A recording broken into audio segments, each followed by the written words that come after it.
Hi, I'm Katie Stone. Welcome to Dystopia. This is the 7th in a series of videos designed to open new pathways into dystopianism for those unsure where to begin, or for the hardened dystopians out there to offer an opportunity to return to first principles and try and work out what drew you to the genre in the first place. There are more learning resources, reading lists, and ways to get more involved on my website at katiemcgregorstone.co.uk. For now, wherever you are on your journey with dystopianism, and however much time and energy that you have for this today, you're welcome. In this video, I'm going to be talking about time in relation to dystopias. So how people in dystopias spend their time, how their time is controlled, and looking also towards the ways in which we might reclaim time or imagine more utopian times through dystopia. In order to talk about time, I'm going to be focusing in on Boots Riley's 2018 film, Sorry to Bother You. For those who haven't seen it, which I really recommend, it's a great film. But for those who haven't seen it, Sorry to Bother You follows Cassius Green, played here by Lakeith Stanfield, as he lives in a near-future dystopia where unemployment and homelessness are even more widespread than they are today. Cassius gets a job as a telemarketer and works his way up in the telemarketing company, learning more and more about how the workers there are exploited for profit, and meeting and connecting with various kinds of political activists who are trying to bring this exploitation to light and fight it, including union organisers, people involved in direct action, and at the film's culmination, a more direct workers' uprising. So I'm going to be focusing in on Sorry to Bother You to ask once again this question which I ask in all of my videos, which is, what is a dystopia?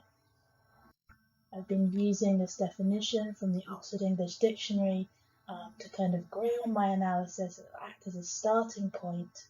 The definition reads, dystopia is an imaginary place or condition in which everything is as bad as possible, opposed to utopia. I didn't like this definition, and so I have been editing it and adding to it. And as it currently stands, my definition reads, dystopia is an imaginary place or condition which is bad in a way which is not hellish, natural, traditional, or chaotic, opposed to authoritarian, nostalgic, bordered utopias, while still being oriented towards a utopian horizon. In dystopias, space is controlled through enclosure, standardization, regimentation, and surveillance, much like in a prison. So my previous two videos were on space and the control of space in dystopias. These videos are going to be on time. So really looking at the specific ways in which dystopianism is bad. I've said it's bad, but like, what are some of the features of its badness? So I took the big topic of space before, now I'm taking maybe even the bigger topic of time, and trying to answer the question, how can you control time? So the structure of the video will be that I'll go through a series of ways that time is controlled within dystopias. I'll then look at a real life dystopia that has inspired Boots Riley, I think, and many other dystopian creators in their discussion of time, before ending on some ways to reclaim our time, to find out how we can move towards a better relationship with time through dystopia. So the first method of control of time I want to talk about is the commodification of time. In Sorry to Bother You, Tessa Thompson, pictured here, plays the artist known as Detroit, and that is her goal. Her goal is to create art, to create political art. That's what she wants to be spending her time doing. However, due to economic pressures, the inability to earn a living through her art directly, we see Detroit having to take on a number of jobs, having to sell her time. That's what I mean by commodification, is turning your time into a commodity, into something that you sell. So we see her working at the telemarketing company and also working as a sign twirler. We also see that because Detroit doesn't have a car, she's often dependent on other people to come and pick her up. So not only is she spending her time working, she also has to commute to work and wait for other people to pick her up. So more and more of her time is kind of consumed by work, by this pressure to sell time. When her friends pick her up, they kind of laughingly greet her with this faux sexual harassment. Hey baby, what's your sign? But this is really just a way to highlight how little protection she has in her workplace from sexual harassment. She's working, outside alone at night, and she has no structural support, obviously, from this sign company. Right? So she's in a very precarious position. So we see her art. In it, she kind of works how to reclaim a sense of power over what of herself she exposes and when, what dangers she exposes herself to. So this is very powerful art, I think, but it also shows how her art has to be about her working hours as well, right? The other work that she has to do. There's a lot of effects on her life that this commodification of time brings. So having commodified your time, you now have to divide it. So division is the next method for controlling time that I want to talk about.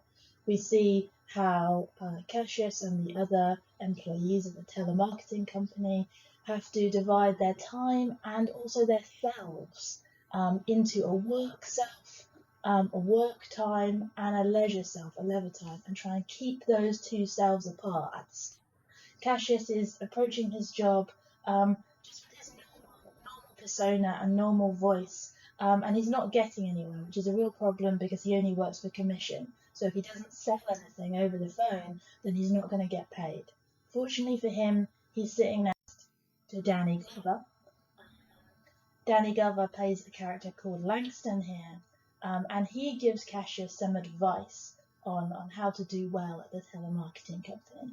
He says, you want to make some money here? Then read your script with a white voice. I'm not talking about sounding all nasal, called out. It's like sounding like you don't have a care. You've got your bills paid, you're happy about your future, you're about ready to jump in your Ferrari out there after you get off this call. It's not really a white voice, it's what they wish they sounded like. So we see here the racialization of both work and time, that Cassius has to divide himself and create a new persona for work, and that persona is not only a white persona or the idea of a white persona, it's specifically imagining yourself as being a person with free time, right? A person who's at work right now, but is just about to leave and jump off and go wherever you want to go. So even in this incredibly low-paid job, you see this massive pressure to divide yourself up, to perform and sell this utopian dream. And this is what Cassius does. He adopts the white voice, and this leads him to success at the telemarketing company.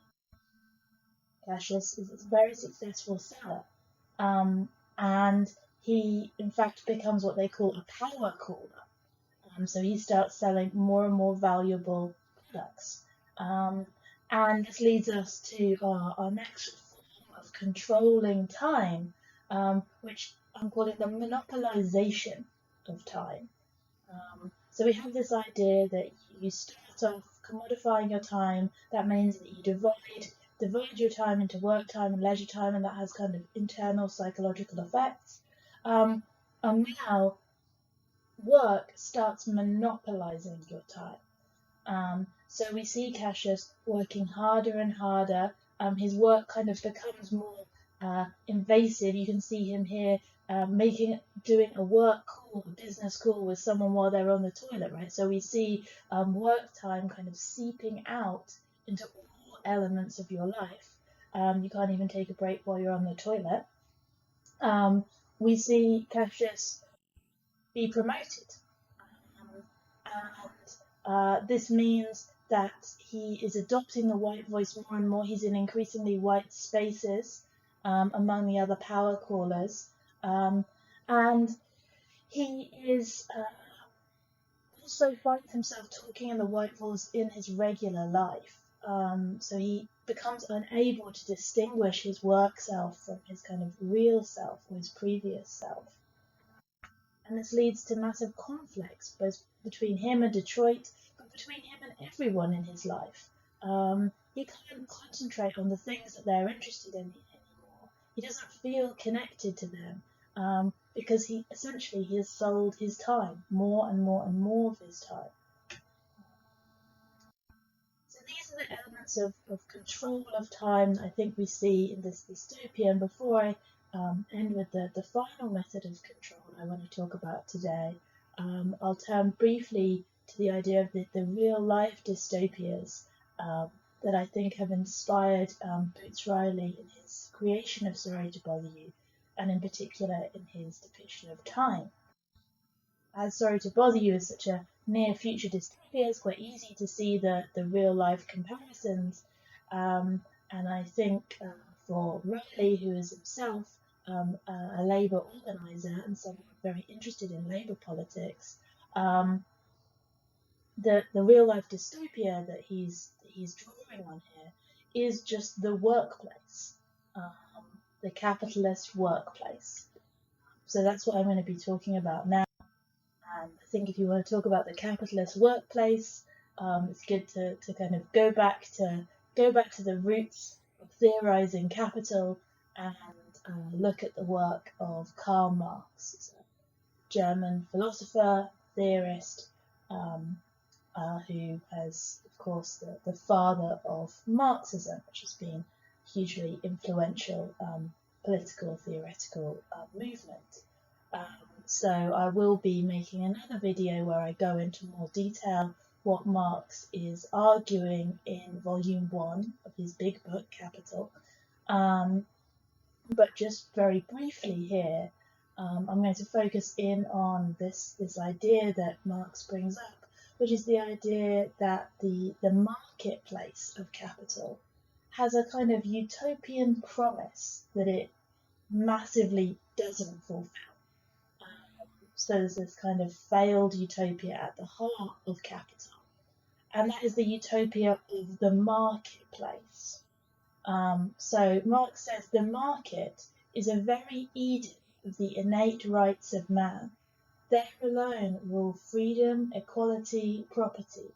Freedom because both buyer and seller of a commodity are constrained only by their own free will. Equality because each enters into relation with the other as with a simple owner of commodities, and they exchange equivalent for equivalent. It's a fair trade, essentially. And property because each disposes only of what is his own. So there's this idea that in the marketplace, no one cares who you are, where you're from, your nationality, your heritage. None of these things matter. All that matters is what you're bringing to market. And what Marx points out is that perhaps the most important commodity that's sold at the market is labour power. That's what I mean when I talk about the commodification of your time. The labourer sells what Marx calls labour power, which is their ability to work. So if you don't have any stuff to sell, you can sell your own labour power. But Marx points out that the seeming utopianism of this promise is really unfulfilled by capital. He points out that the consumption of labour power is completed, as in the case of every other commodity, outside the limits of the market. Accompanied by Mr. Moneybags and by the possessor of labour power, we therefore take leave for a time of this noisy sphere, where everything takes place on the surface and in view of all men, and follow them both into the hidden abode of production, on whose threshold there stares us in the face no admittance except on business. So we go down into the hidden abode of production, And when we come back up, he who before was the money owner now strides in front as capitalist. The possessor of labour power follows as his labourer, the one with an air of importance, smirking, intent on business, the other timid and holding back, like one who is bringing his own hide to market and has nothing to expect but a hiding, as a beating. So this is the kind of contradiction that Marx wants to tease out. He says, that's the whole idea of the marketplace, that we're exchanging like for like, we're meeting as equals, and it doesn't matter who we are. And so if I have labour power and you have money, and we exchange those two things because you want my labour power and I want your money, why does that mean that you're then my boss, that you're superior to me, that you're a different class of person to me? That's really what Marx is trying to work out here, and he has a lot of different answers to this question, but one of them relates to the capitalist motivation, which he sees as kind of at the heart of this disturbing power difference that we see between the capitalist and the labour. So this is kind of the lie at the heart of the market. Marx says a capitalist has two objects in view. In the first place, he wants to produce an article destined to be sold, a commodity. And secondly, he desires to produce a commodity whose value shall be greater than the sum of the values of the commodities used in its production, that he purchased with his good money in the open market. So the capitalist doesn't just want to make things. What they want is to make a profit. They want to make something that costs more than what it costs them to produce it. So I'm going to give you a little example here. I've made up my own business with attached values here. Marx does give a lot of really good examples in Capital, but they are within shillings, and I feel like that's going to be adding confusion where we don't need it. So I've made up my own example. It's not difficult maths because I don't know how to do difficult maths, but you do need the numbers to kind of give you a sense of how labour works and some of Marx's ideas. So in this example, I'm a capitalist, I'm starting a business, my business is going to make hats. So what do I do? First I need what Marx calls the means of production, and that is the stuff required and the tools required to create the final commodity, our product. So in this instance, we're talking about wool, we're talking about knitting needles, we're talking about cloth. I don't really know how to make hats, that doesn't matter. I'm the capitalist, I'm not the person who has to make them. So in this example, I spend £10 on the means of production, on the stuff for the hats, and then I spend a further £10 on labour power. So I pay my labourer £1 per hour, and she's going to work for 10 hours, so £10 per day. This isn't a good deal for her, but we will imagine that we're living in a sorry to bother you-esque dystopia where it's so hard to get a job and jobs are so ill paid that my labourer will accept these terms.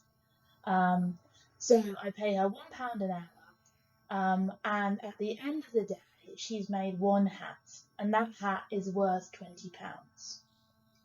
Now if I wasn't a capitalist, this might be okay, right? I set out to make some hats, I spent £20 on the means of production and labour power, and at the end of the day I recoup my losses, I have £20 back for this £20 hat in the world, so that's a plus.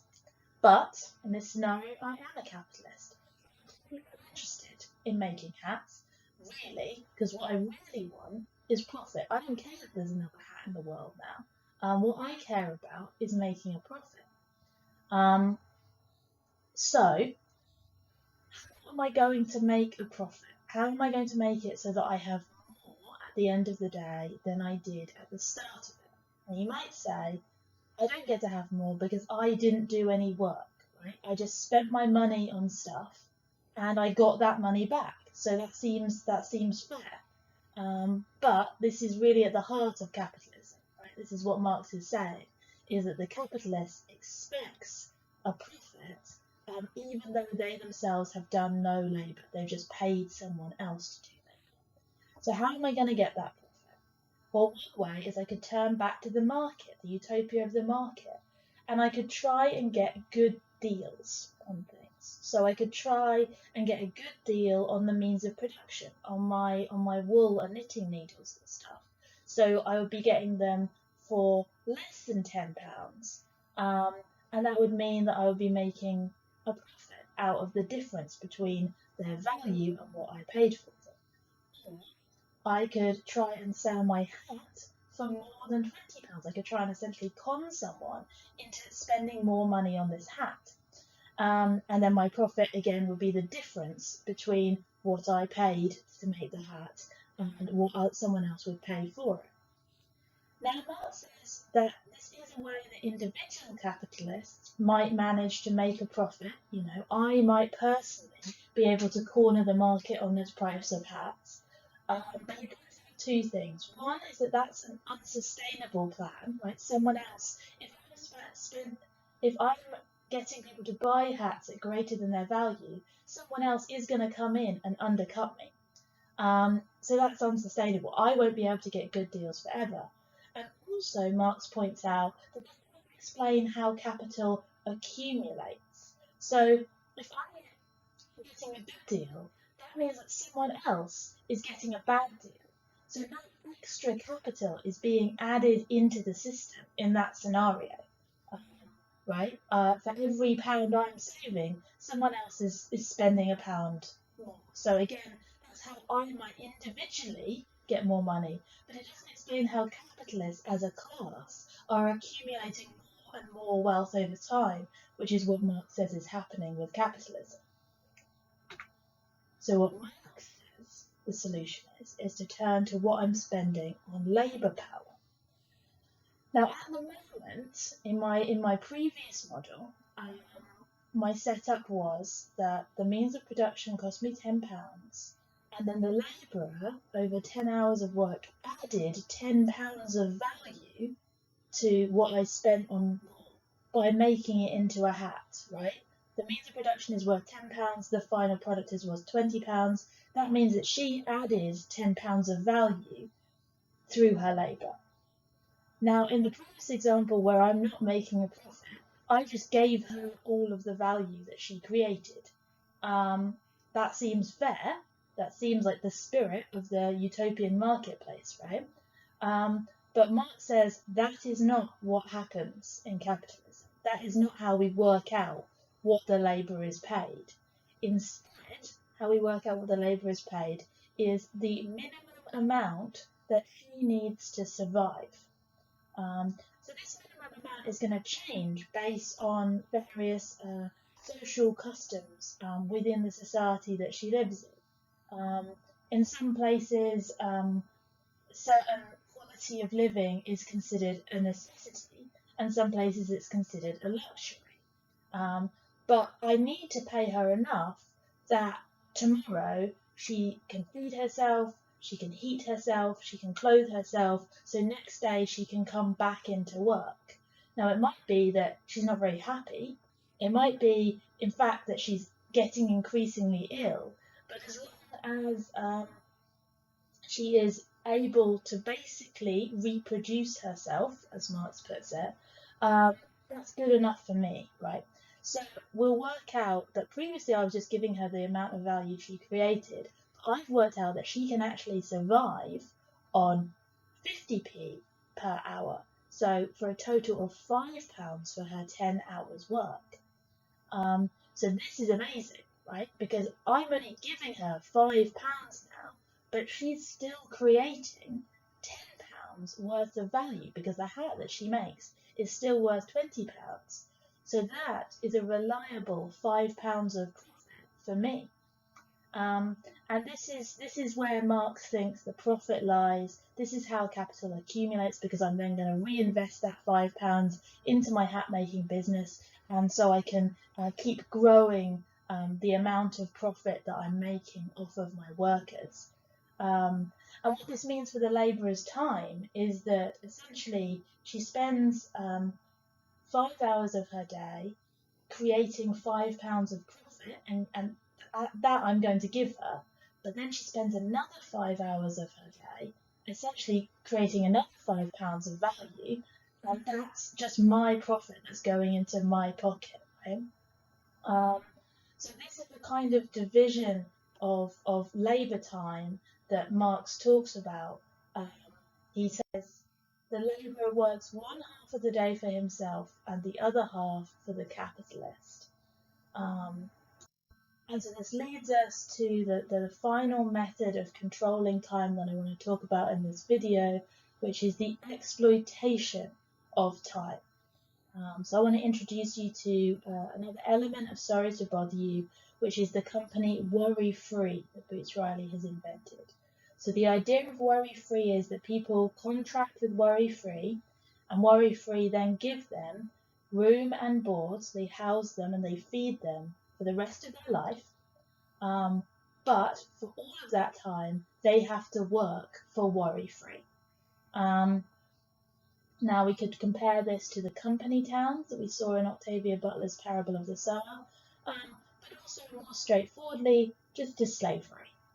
These people are working for free, for no money, just for room and board. So they can never hope to earn enough money to get out of worry-free. Once they're in, they're in, so they have no freedom. As we see here, if you lived here, you'd be at work already. So this is like the end point of the monopolisation of your time by your work, right? Work and leisure time have no division in the worry-free world, because where you live is your workplace, and there's no sense that you should have a life of your own outside of work. So a big part of the energy in Sorry to Bother You goes into critiquing worry-free. As someone has edited this poster here, worry-free, no, you should worry, this is slavery at work. So how this relates to the exploitation of time is this is really obviously exploitative. It's obvious to the characters in the film, and it's obvious to the viewer that the people who live and work for worry-free are being exploited. What Marx wants to say is that if they were being paid a wage, they would be exploited as well. Now, I absolutely don't want to imply that it's not better to be paid than not to be paid. It's better to be paid a higher wage than a lower wage, and lots of labour organising is about trying to make sure that happens, trying to ensure there are better standards of living for workers. But Marx says that no wage will ever be high enough under capitalism because of the capitalist profit motive that we talked about. So the capitalist will never give the labourer all of the value that they've created, because then they, the capitalist, wouldn't be making a profit. So there's an inherent exploitation built into capitalism. And I think that this is a really important part of Sorry to Bother You, which is the union that we see between workers who are enslaved, including workers who are genetically modified to be horse-human hybrids, another more science fictional element of the film, and who are directly imprisoned by worry-free. It's about a union between those enslaved workers and the waged workers of the telemarketing, what becomes the telemarketing union. As we see from union organizer here, Squeeze, he says it's the same struggle, the same fight. So this is about fighting labour exploitation wherever it comes. It's about people fighting for their time.